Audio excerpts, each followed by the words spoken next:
নমস্কার বন্ধুরা, কীভাবে আমের টক রান্না করতে হয় দেখুন আপনারা। আমি এখানে আম কেটে নিয়েছি, একটা চৌকো করে কড়াই দিয়েছি, চুলা ধরিয়ে দিয়েছি। চুলায় অল্প একটু তেল দিলে হবে, বেশি তেল লাগে না। সামান্য তেলেই আমের টক রান্না করা হয়ে যায়। এখন তেলের মধ্যে সরিষা ফোড়ন দিয়ে দিলাম। এর মধ্যে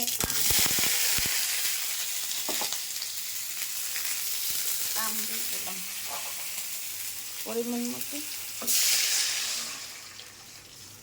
জল দিয়ে দিলাম। জল